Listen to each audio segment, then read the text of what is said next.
Welcome to Belly Up to the Blackboard, a podcast focused on the reality of teaching and other musings from and about professionals, hosted by Chris Munn and Justin Russell.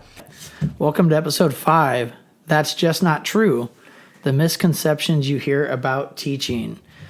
So today we're going to talk about, for you new teachers and those out there that are not part of the educational world, and even those that are, just some of the misconceptions that are heard about teaching and either what teachers do, what our life is like. We're going to talk about that today. Yeah, the one that comes to mind right away always is the one that's always in movies and just kind of that backhanded insult, which is those who can do, right, and those who can't teach. And in my experience, and even in my first several years of teaching, I met so many people who had done other things, right? Who had been successful at other things before they became a teacher. I knew somebody who was a golf pro, very successful, and someone who, built houses and construction. And even you and I, Chris, we've worked with several people who worked in the, private and public sectors and, decided to come teach, and not because they couldn't handle the real world, as you guys want to say, but had some initiative or idea that they could teach the next generation, right, on their trade. Yeah, and I think this last couple of years has shown a lot of people that, teaching is hard. Yeah. Teaching, even just as one kid, it's your own kid. Now multiply that by 28, if you're lucky, 28 kids in a class. It is definitely a profession, and it's not treated like that a lot of the times. And that's the thing, is that they think that you can just go into the world of teaching and just go ahead and go. I mean, here's a lesson plan, or hey, create a lesson plan, throw something together, and you're going to be fine. Yeah. And Chris, maybe change the subject if you want here, but maybe before we get into some listener thoughts on misconceptions, maybe we should do like a top 5 or top 3 or some misconceptions that we had going into teaching that we quickly found out were not true. Okay. From that, because we've been in this for a while, and I think there's a lot of misconceptions that we still find out that are not true. Yeah. So let's. Do you got one to start off the top of your mind there? Yeah. So here's a misconception that that I found out quickly. All school districts have the newest technology or newest ways to present material to students. Yeah, that is definitely something I think we might have talked about something similar to this before, is that, the money that some districts have compared to others is definitely vastly different. Yeah. If you're going to, let's say, an inner city school that has a lot of kids, but not a lot of money, you're going to have to make do with things that not others are going to have. I started with chalkboards and it's 16, 15 years ago. Yeah. So most people did. But, when you're in college working with smart boards that every day, and that's what you're training on, and then all of a sudden you're back to chalkboards. Yep. It's it's definitely a learning curve, so to speak.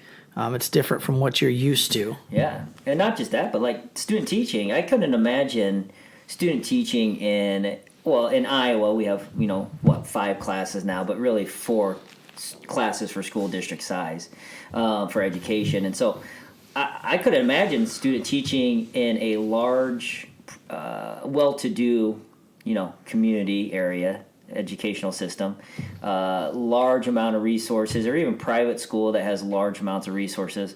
And then, getting your first job, super excited, going to change the world, and here you are. You can't find pencils, chalk, or anything, right? The printer's down because it's 20 years old, and here you are trying to educate the minds of youth with basically just you. Yeah, finding. When I remember my first year or two, and you see a pencil in the hallway, you pick that thing up. Absolutely. Because unless you're buying your own pencils and stuff sometimes, and now let's make sure we understand that schools do provide most materials, right? But you get 100 pencils or 30 pencils or whatever it may be. It's it's a big change there when you start to run out, and then all of a sudden you're picking up pencils out of the hallway there and excited if it's got an eraser on it. Yeah, and not just that, but geez Louise, I and venturing off topic here, but you new teachers, definitely make sure when you file your taxes this year, you look into that, the whole federal tax, write-off that you can do for your materials. $250 doesn't sound like much, but trust me, you burn through that quickly. And if you're like a veteran teacher, most veteran teachers burn through that in July. Yeah. When they're preparing for the upcoming year. So other than that, no, I think that's a big misconception is that schools are this large piggy bank that have unlimited funds to purchase that stuff. So Yeah, you can't just go in and say, hey, I want this, I need this for my classroom, because you don't know if the funds are there to get that. Yeah.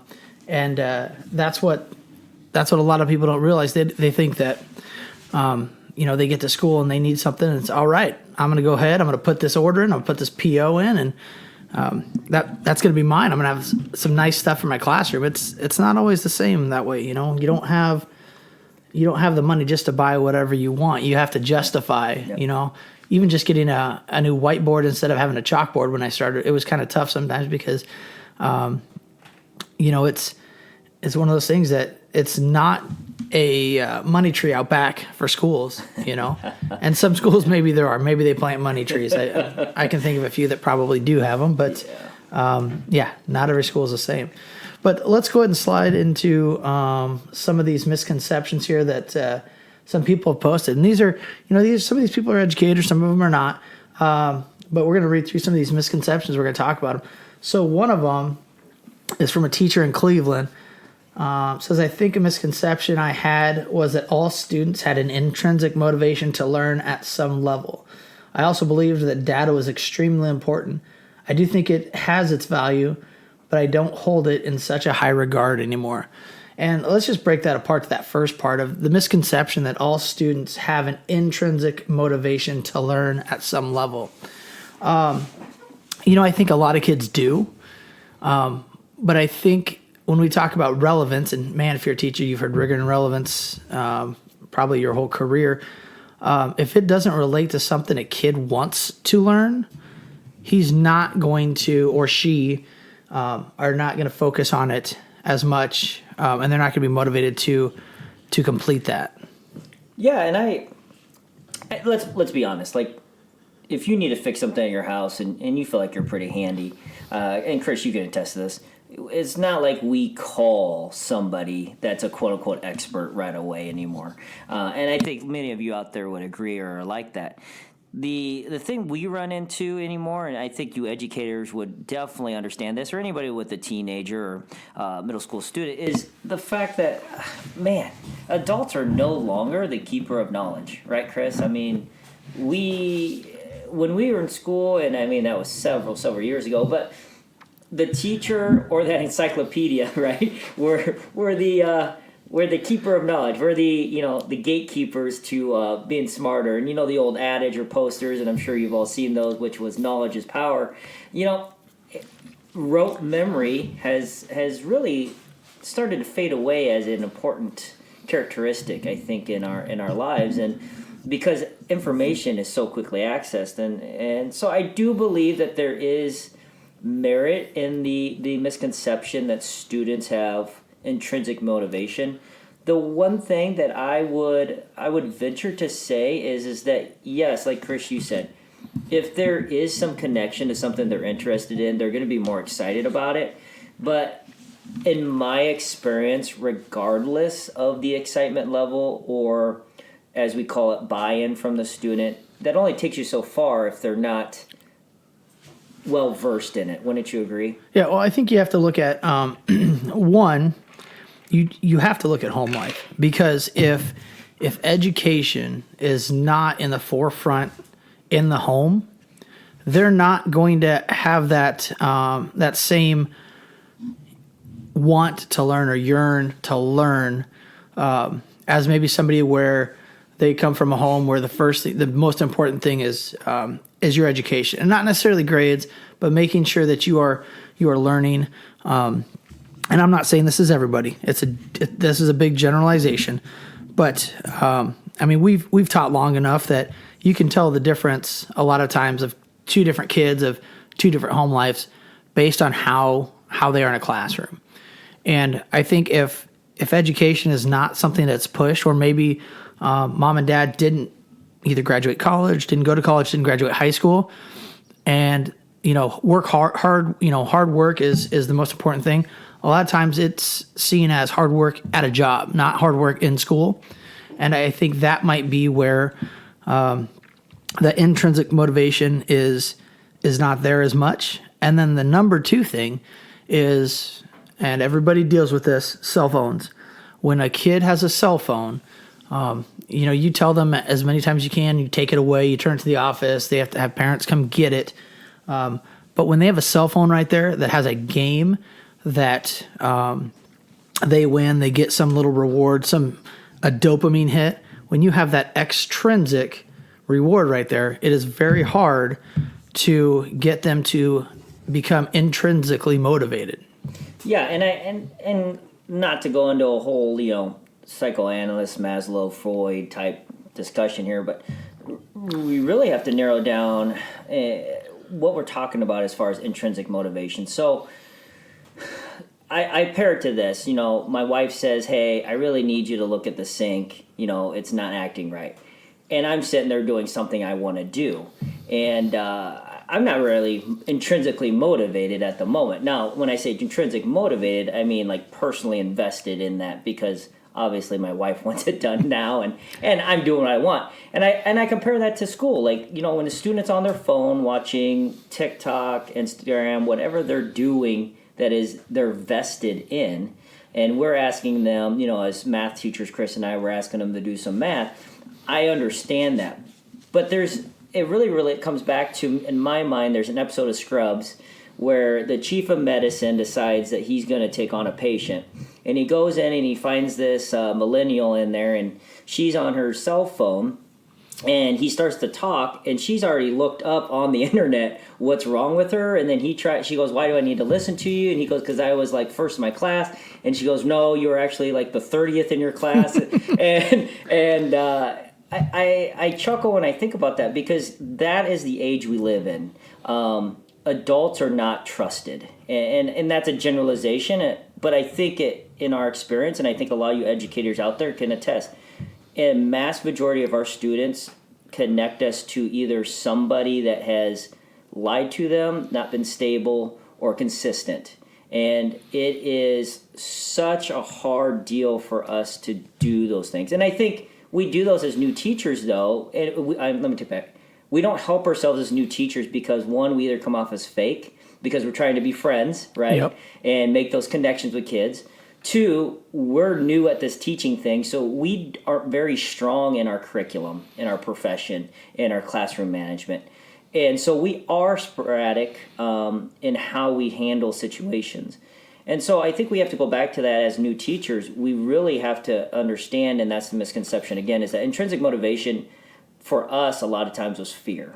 We didn't want to get in trouble with parents. We didn't want to get grounded. We didn't want to get those curfews taken away, You didn't want to disappoint somebody. Yes, and that's where the intrinsic motivation was. But for students today, that intrinsic motivation is to appease their friends. They don't want to be that kid in the group when they're talking about an Instagram video or chat that doesn't know what's going on. And that's the intrinsic motivation. It's fear still, but it's fear of being the left out. Being an outcast, yeah. Absolutely. And and this is, we see this, and I would say every day. We have kids that are smart, but in their friend group, that is not looked upon as something to elevate your status. So instead of trying or putting forth that effort and showing that they have they have the brains, they just refuse to do it or don't try because it's not looked upon as something that will elevate them within their friend group. Yeah, and then one last thing is thinking about the data piece. Yes, data is very important, but I'm going to use a term from data, which is the reverse to the mean. So we think about what you just said, Chris, about a student who is able to do the work, has skills. We know that will probably be successful in some manner or way that they want to be. And if we think about data and how there's this reverse to the mean, we think about that outlier. Those students will always go back to quote unquote what the average student is doing. And so that might be a bigger topic for another day about climate and culture. But if you have a student who is an outlier in their friends group or social group, it doesn't matter how high performing they are, regardless, their human behavior and just statistically, if you want to talk about that, they'll always go back to behaving and doing what the average or the mean is doing. And so I think we have to keep that in mind. But great question. I think we could actually do a whole couple episodes on that motivation and on statistics. Chris and I have been battling that for the last couple of years, statistics. And I think with not to cut you off, but no, you're fine. To go back to that new teacher thing, and when we talk about statistics and data, that's all well and good. But the first thing you mentioned, they try to be a friend. Now, I think building that relationship will change how students react to you and how they perform for you, which obviously will increase the data. But, you got to build that relationship with a kid through them trusting you, right? You holding them accountable because, you hear it all the time. Kids want discipline. Kids want a structured setting, right? So it's not going in there and being a friend as a new teacher. It's setting expectations, holding them to those expectations. And if you talked about being fake, if you don't know something, you say, hey, I'm not sure. I'll take a look at it. I'll let you know. Because the worst thing you can do, and especially in the... Yeah, definitely look into it, right? And then let that kid know you found it. Exactly. Yeah. Because if you just make something up on the fly, well, guess what? They've got Google right there on their phone. They can either check it in class, which some do, or they can check it in the hallway and this teacher's feeding me a load of BS. And then all of a sudden that trust goes away. You talk about it takes forever to build a reputation, build trust. It takes 1 second to ruin it. And that's as a new teacher, you need to make sure and it's a fine line, but, holding those kids accountable. Yeah. Data. We talk about data. Like I just said, before you even talk about data, you need to talk about that relationship, because if a kid doesn't think you care, they're not going to try. So then that data piece you're looking at is skewed, I would say. Well, skewed in a sense, but you're right. I think so I do want to be careful before we tread in these waters of saying, but when you look at data, you have to encompass or include other factors, because data is data, right? Like there should be no bias or noise when we look at data. Now, when we take data and then we make conclusions, I think that's where you embed those factors, because you can't draw the conclusion of data based on your previous experiences or biases or knowledge, right? I think you have to just take the data for what it is and then draw your proposals on next steps. Now, you're right, Chris. I think in our setting, we have so many factors that cause data to be the way it is. But here's a great example of where data is taken in itself, and then we add the factor to why. So everyone knows that in November and December, what typically increases in a school building? Oh, in November, December? Yeah. Behaviors. Behaviors, right? Yep. And we can start throwing in, well, this happens or that happens or it's because of this. But we know from district to district worldwide that those months are the hardest on a lot of students. So when we look at the data, we see that there's massive spikes going on. So then what we do is we take that data, that there's spikes in November and December, and then we start to game plan. Okay, it's September. We know that in 2 months the kids are going to be nuts. What can we do to mitigate those behaviors? Well, then that's where you start saying, okay, well, one factor of the behavior is this, or one reason the behaviors are happening. And I think that's when we start to discuss, because you can't change the months. I mean, it's No. not like you're going to rewind the year, right? Every October to make sure that November doesn't happen, or September, right? But I think we can start to mitigate like what those fears are. Like, so if a kid starts to act up because they know in December when over break they're not going to have a food, well, shoot, we could take care of that pretty easily, right? They know that over the December months, both parents are working part-time jobs, right, and they're never home. Well, we can help with some of those things, right, like transportation, or if there's clubs, or there's other support things that we can provide as a school resource, But I think that's a great example of where we look at the data, we say it goes up, so we just say yes, no, or make a conclusion based on the data, and then we add the outside factors. Yeah, and with when we talk about like testing and data and things like that, the one thing that not a lot of people talk about, or I don't want to say administrations, but we look at the data and we look at a kid that performs poorly, and we just assume that it's because of what's happening in the classroom. The problem is we don't think about those external factors. So what I mean by that is, did the kid get breakfast in the morning? Yeah. Did the kid did he work all night because he has to help pay for pay for bills at the family? Did she have to stay up late and babysit brother or sister because mom and dad are not there, whether it's work or whatever it may be? Those are all factors that a lot of times people just don't think about when we talk about testing and data and things like that. So it's tough because I know we see data and it's numbers and we can compare numbers, but a lot of people don't think about those external things that are going on in a kid's life. Yeah, and I want to feed off of that or piggyback on that. So one misconception that really arises when the data from a classroom performance of students is not good, that it automatically is something the teacher's doing, right? Yeah. And there's a great example where where education or people in education automatically interject factors into data. Instead of just saying taking the data and saying the scores are not good or everyone failed a test, right? And then moving on to, okay, how do we mitigate this? What are the things that happened that day? People in education who make those critiques automatically jump to, well, the teacher's not very good or the teacher did something wrong. That doesn't make sense, right?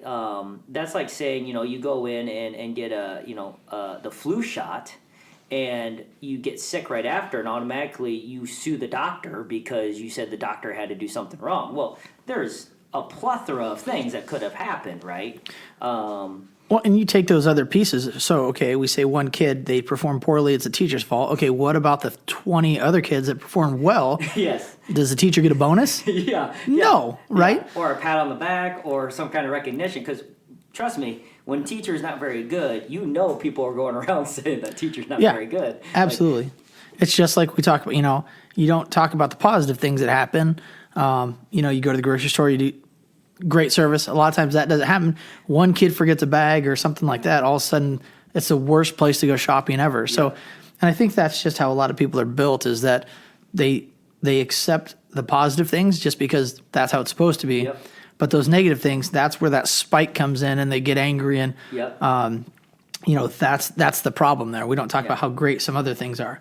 So to kind of close that topic, I in my mind, Chris, and you probably have your own opinion too, to close this topic, so intrinsic motivation, I do think or do believe that students have intrinsic motivation on some level. Now, depending on what kind of a person you are, your experience and stuff like that, yes, you may be like me where it's a struggle to connect to students in today's age and find what motivates them. But I think that's part of the struggle of being a good teacher too, and maybe that's just me, pat myself on the back. But and then also data. I do want to conclude that data is important. I do believe that respondent does believe data is important. But I do think we have to be very cautious nowadays, especially since there's abundance of data, on taking it at face value and then making decisions or conclusions based on what the factors are telling us. Yep, I agree with that one. So should we go to another misconception here? Yeah, absolutely. Here's one that says, we have summers off. Well, and I think we can talk about, the week off for Christmas or whatever it is. And, teachers only work 190 days as our contract. And then 7:15 to 3:15 is our contract time for us during the day. And I think a lot of people say this in jest, knowing if they know a teacher, they know that's not true. But, I mean, usually in the summer, at least once a week, I'm in school preparing for the next year over Christmas break. And now this is more for, more new teachers do this, I think, because they don't quite have that routine down. Yeah. So, they really want to get ahead of everything. And I agree with that, but it takes more time as a younger, newer teacher to be able to do that stuff. But even as a veteran teacher, and I can't believe I'm calling myself a veteran teacher, but you still take that time outside because it just makes your life easier between contract time and contract days of going up there, going up to school, getting things, whether it's organizing your room, getting stuff up on the walls. Well, it's less distractions, too, as we've gotten to be, quote-unquote, veteran teachers. When we were new teachers, right, and you would agree to this and maybe talk to this, is your routine was way different. And your ability to complete things was way different when you were kidless, marriageless, and houseless. Yeah. Right? It definitely, I had more time, but I don't think I was as efficient. And I think that's the case because I had more time. I could kind of slack off a little bit when I go up there on a weekend, or, I'd go up there, once a week, whether it's every Saturday or Sunday, just to get stuff ready because I had nothing really else to do. I had some time to kill.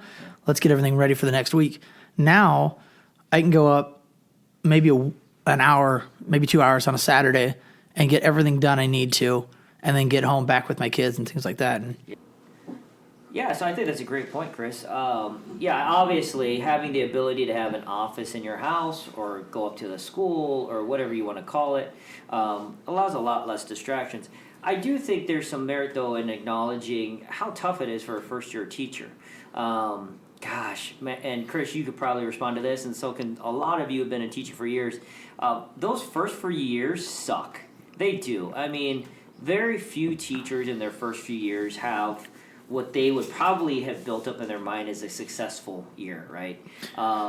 You're navigating not only new curriculum, new boss, new staff, new colleagues, whatever you want to call it, you're also navigating your personal life. So now you're your own, accountant, you're your own dating service, you're your own realtor. You are doing all this literally as you graduate in, May. Yep. You get usually your first job kind of as you graduate. You have about a month and a half to navigate all those new things. Well, and usually, go ahead. Usually you can't, get into your room till July 1 probably because the old teacher, if you're taking over for somebody, they've got that time to get stuff out. And you have to adjust to, depending on where you're at, you have to adjust to getting paid once a month. Yeah. And you start in August, but you don't get that paycheck till, for us, it'd be September 20th. So now all of a sudden you're a month into your teaching and you don't have a paycheck yet. No. So you got to figure that out. And that's where I think that burnout, or I don't know if the expectations, I don't say expectations are too high, but as a first year teacher in the first couple of years, you're just getting into the job. Yeah. Even in your third year, there's still things. I mean, now there's even still things that we learn or we find out this far in, 15, 16 years. You're in year 2 or 3, you're still figuring out, your behavior management plan in your classroom. What's the best way to teach a lesson? You've done it a couple times maybe, but you're like, it's not going the way you want it. And then all of a sudden you're feeling like, well, maybe I'm not a good teacher, or maybe this is not the job for me. When you just have to persevere through that, and you'll get into that groove like we kind of are now of, I don't have to be at school every day on the weekend. I don't have to be at school every day in the summer getting ready, because now we know what we need for the next year. And for some news teachers, it's hard. You have to get through that honeymoon phase, or that grind at the beginning. Because you're talking about the logistical side of things, and I think that's why we have a little bit easier now as veteran teachers. Is we have the logistical things as far as routine, knowing the ins and outs of where things are in the building, who to contact, those things. But yeah, you're figuring those out as your first year. And to go back to our last discussion, we talked about that intrinsic motivation. Gosh, the reason that it's not a 180-day year for us or a work year is because we spend our off time trying to learn what motivates students. Chris, you talked about a behavior management plan.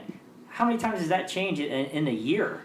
Oh yeah, or the newest bells and whistles or not potion, but like just silver bullet that's supposed to work. So then you take courses on it, or you go to you get different seminars or conventions or whatever it may be, and now you're changing the way you're supposed to do things with the behavior part of it. Yeah, and you're right.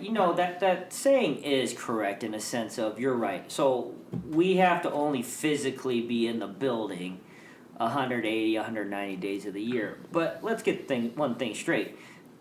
Teaching is the only profession where they expect you to be as good as a 20-year veteran as you are on day one. Like day one, you are expected. You're evaluated 5 times a year in your first year. Not only are you evaluated by one person, but you actually are evaluated by probably 2 or 3 people throughout that first year. That's on top of you trying to figure out all of the systems and routines of your building, of your district. And then also like trying to figure out your own life at 22, right? 23, 24.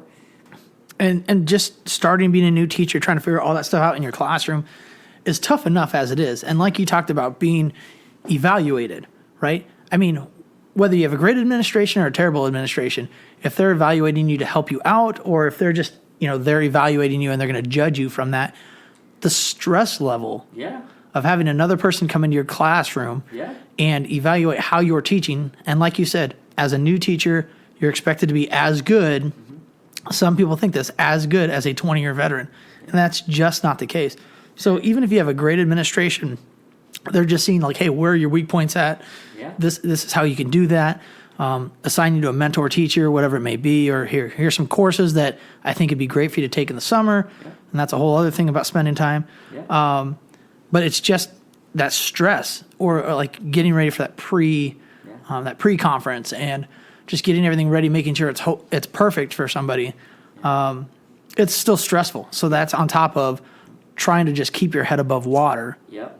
And if I have to give a piece of advice to New Year teachers, don't do what I did, which is in your first couple of years, try to latch on to every successful curriculum plan, book writer, teacher.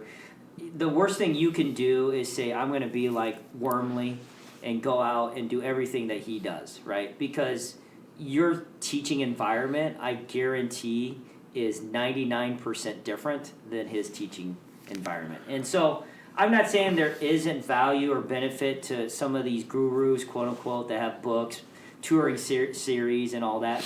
But I do caution the idea that as soon as you get that first evaluation and you feel like you're not a very good teacher, I do want to caution you not to go out and buy all the books, video series, go to conferences and spend thousands of dollars for one type of teacher who's been successful in the classroom. Because let's be clear, the reason that a lot of these people who are on tours and everything else is, yes, they were successful in a classroom, but they have very good marketing teams that help them market themselves and brand themselves and get these gigs. And so I do want to say that there is a lot of value in listening and taking to heart what is told to you that you can work on, and then trying to figure out what that looks like from successful teachers in your building. Because honestly, if they've been there for 20 years and they're successful, I'm pretty sure the people that evaluated them are looking for specific things that they're doing. And so you can tag along and get that for free. It doesn't cost you anything except time. Yep. And don't try to fit a square peg into a round hole. Yeah. You have a great teacher that's a 20-year teacher in a math class, and you're a special ed teacher that's teaching reading and writing. There are some great strategies, but don't think you can just take exactly what that person's doing and do it in your class and expect it to be successful, because it may not be. And Frankenstein it, yeah. Yeah, because then you're going to get really disappointed. Well, how come it doesn't work for me? And that's the same thing with some of those educators on tour, like Justin was just talking about with the books. You don't know what their classroom was like. You don't know what school they were in. Unless they were in your situation, yeah, there's great things that they are talking about. But like he said, you might have to Frankenstein it. I mean, you might have to change it up because it's not going to work perfectly for everybody the same exact thing. So strategies don't always work for the same people in different classes. So don't stress out about that. Yeah. So I guess to close on that question or on that response, yes, I would agree. Our contract is for 180 days, but in all honesty, and not to go into, because I can't name all the things that people do in their breaks or off time, I know teachers that were like me in their first 10 years who literally had 3 jobs. I know teachers who, do really well for themselves, and they're smart with their money when they were younger, and so they do well as teachers, and they don't have to worry about that personal aspect. But as far as the contract goes, it's a nonstop process. Education is one of those deals where everyone goes, well, if you want job security, become a teacher because they never get fired. Well, that's not true either, because we are constantly evaluated, constantly pushed to improve, which we should be. But on the same token, it's not a 180-day commitment. Even today, I know, Chris, you were working on some school things. I know myself, yesterday I was working on some school things. And that's with families, right? Like, we have families we have to attend to. And so it's not a flashy job, but it is a job where if you want to be successful, there are things you have to do in order for that misconception not to be true. Yeah, I like the way you said it, and that's a great way to end that one. Yeah. Let's take a look at, do we want to do one more, or do we want to wrap up here? Let's do another one. Okay. And then we'll wrap up. Let's see. Anyone can teach. We kind of talked about that, where if you can, you do. If you can't, you teach, or whatever.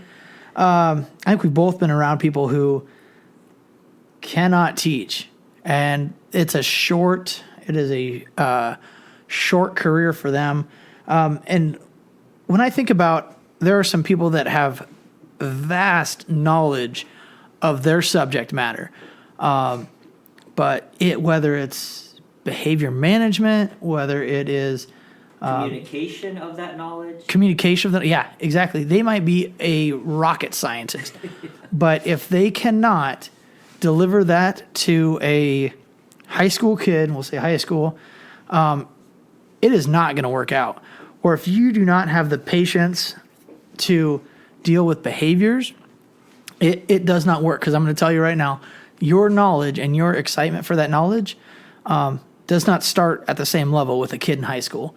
Now, you can get some of those kids with whatever you're doing with your lessons and things like that to get them excited about what you know. But you've got to have that relationship piece and that behavior management piece. And I think we've both probably seen teachers that are very knowledgeable about what they're talking about, but they cannot get that, they can't get that across to students. Yeah. And any of those of you who are in your new to the profession or looking to go in the profession, honestly, you're going to read a lot about, psychology. You're going to read a lot about brain development and pedagogy and those things. I think you would be very benefited from going out, and pardon my English there, but going out and buying John Wooden's book. And it's going to be a short read. It's inexpensive. But you talk about the idea of what makes a great coach and a great teacher. And in my mind, those are synonymous things. You're gonna come out a much better person and educator if you read that book. The idea that a teacher is someone who can just get paid, show up for 180 days, be in front of a classroom, not beat anybody, and not get fired is a good teacher. That has vastly been disproved. I have a lot of people who are in in friendships or in former, relations that had said, like, teaching's easy. Like, you show up for 180 days, you get paid all year, you get vacations. And it's like, I always tell them, I go, that's fine. You know what? I'll agree with you. Come to my class for a week. Do what I do for a week. And put up with what I put up with for a week. And then you tell me without a complaint how it was. And I'll be glad to admit that you're right. And none of them take me up on it. Well, and even if you have, let's say you've got a curriculum already. This is what we do in our classroom. It is a curriculum day by day, blah, blah, blah. Just because it's like that does not mean you just regurgitate and read word for word from that book. It does not work like that. No. You have to be able to take that stuff that you're supposed to teach, go through it, and make sure it is at an understanding of the kids that come into your classroom. And that's assuming that the kids coming into your classroom are at the level of where that book expects them to be. Yeah. Because a lot of times, and we both work in special education, and specifically with math. And when I was co-teaching, you would be in a classroom with some freshmen, and they don't know some of the things that they should have learned in like 7th grade. So before you even start with that curriculum guide, you have to go ahead and backfill a lot of information. So yeah, it's not just show up, take attendance, and read through a book, and kids go do your stuff. Yeah, and it's not like riding it's not like the phrase, it's like riding a bike, it'll come back. Those students, they may have sat in that class for a week, 2 weeks, a month on one skill set. It's not coming back. It was not put in the rote memory.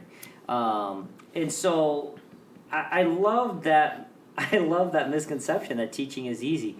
There's a lot of things that I can think of that you could jump right in and have some success at. Pickleball. I think most people could grab a pickleball racket, jump onto a court, and hit the ball at least once, right? Golf. I think a lot of people go, oh, golf's easy. You take the club and you swing and you hit the ball. And Chris, you and I both know golf is not easy. And I have a hard time, and I've been thinking about this a lot and trying to unpack this, but we talk about skills become more automated and or things become easier the more we practice.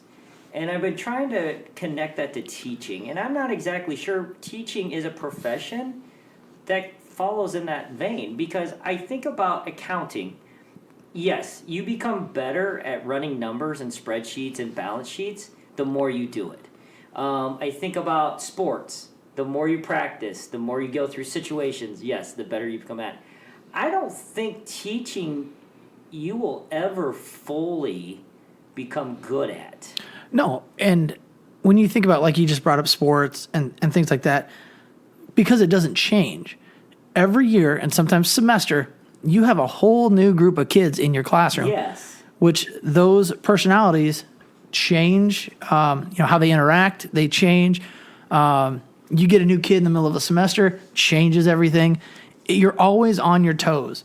Now, it's not quite as bad as when I was teaching at a shelter, and each morning you had to get a new list of these kids are gone, these kids are here. You have to adjust daily. But it is. By semester, by year, your teaching changes. You may have something that went well the year before with the kids you had, but now all of a sudden, it's completely different, so you have to adjust. It is a never-ending adjustment, semester-wise and year-wise, with how you have to deliver the content. Yeah, so to conclude on my end, I think we can all agree teaching is not easy. Whoever says that teaching is easy, look, I'll give up half my pay to anyone who comes and does what I do for a month and not complain once and gets evaluated by an administrator and gets all 4s or 5s. Like, I will gladly do that. So there's the challenge. I don't think there's anyone out there that's going to be able to do that. But if you think teaching is easy, you'd say that out front to public, come and do what we do, meet those criteria, and I will gladly talk to you about paying you to do it, because you are the number one teacher in the world if you can do that.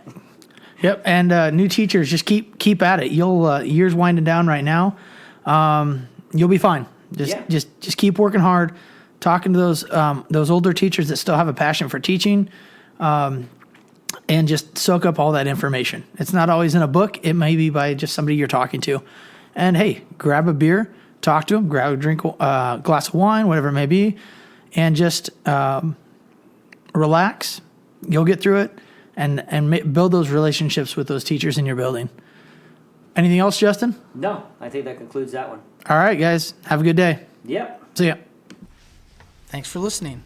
We'd love to hear from you with questions or topic ideas. Send us an email at bellyuptotheblackboardpodcast@gmail.com.